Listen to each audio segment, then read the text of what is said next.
اللہ تعالیٰ فرماتے ہیں وَاعْبُدْ رَبَّكَ حَتَّى يَأْتِيَكَ الْيَقِينُ، اے نبی صلی اللہ علیہ وسلم آپ نے اپنے رب کی عبادت اس وقت تک کرنی ہے جب تک وفات نہیں ہو جائے، کوئی چھٹی نہیں ہے، آپ کی اصل ڈیوٹی ہی عبادت ہے۔ وَمَا خَلَقْتُ الْجِنَّ وَالْإِنسَ إِلَّا لِيَعْبُدُونَ، ہم نے تمہیں اسی مقصد کے لیے پیدا کیا ہے، اس میں کوئی چھٹی نہیں ہے۔ کتنے لوگ بیمار ہو کر نمازیں چھوڑ جاتے ہیں، وہ سمجھتے ہیں اب تو میں معذور ہوں، ایسا نہیں ہے۔ پیشاب رک نہیں رہا تب بھی نماز پڑھنی ہے، قبلہ رخ نہیں ہو سک رہا تب بھی پڑھنی ہے، بیٹھ نہیں سک رہا تب بھی پڑھنی ہے، اشارے سے پڑھنی ہے، تیمم کر کے پڑھنی ہے،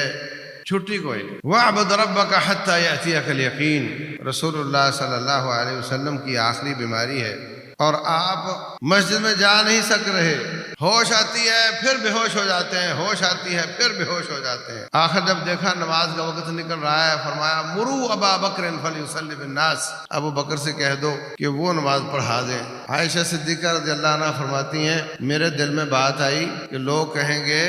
کہ دیکھو اس کو کتنا شوق ہے مسلح پہ کھڑا ہونے کا، میرے ابے کی شہرت اچھی نہیں رہے گی۔ تو میں نے کہا اے اللہ کے رسول علیہ الصلوۃ والسلام وہ تو بڑے کمزور دل کے آدمی ہیں، اگر عمر بن خطاب کو کہہ دیا جائے کہ وہ نماز پڑھا دیں۔ فرمایا جس کو میں کہہ رہا ہوں اسی کو کہو، اِنَّكُنَّ لَصَوَاحِبُ یوسف، تم مجھے اپنے موقف سے پھسلانا چاہتی ہو، میں کہتا ہوں ابو بکر کو کہو کہ میں نماز پڑھائے رضی اللہ عنہ۔ انہوں نے نماز شروع کی، آپ نے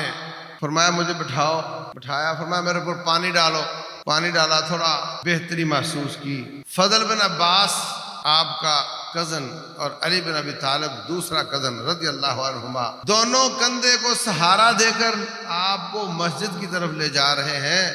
وَرِجْلَاهُ تَخُطَّانِ عَلَى الْأَرْضِ، اور آپ کی دونوں ٹانگیں زمین پر لکیر بناتی ہوئی جا رہی ہیں۔ عام لوگوں کو ایک طرف فالج ہوتا ہے، آپ کی دونوں ٹانگوں پر فالج، ٹانگوں میں جان نہیں ہے، مگر اس حالت میں بھی اگر تھوڑی ہمت ہوئی ہے تو نماز مسجد میں جا کے، کیا ہم ان سے بھی زیادہ بیمار ہیں؟ آخری لمحوں تک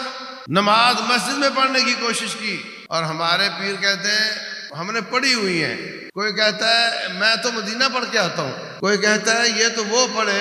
جو شریعت والے ہیں، ہم تو طریقت والے ہیں، ہم کیوں پڑھیں، ہم تو پہنچے ہوئے ہیں۔ کوئی کہتا ہے وَاعْبُدْ رَبَّكَ حَتَّى يَأْتِيَكَ الْيَقِينُ، یقین کا معنی وفات ہے، تمام مفسرین یہی کہتے ہیں، لیکن وہ کہتا ہے نہیں، اس کا مطلب یقین ہے،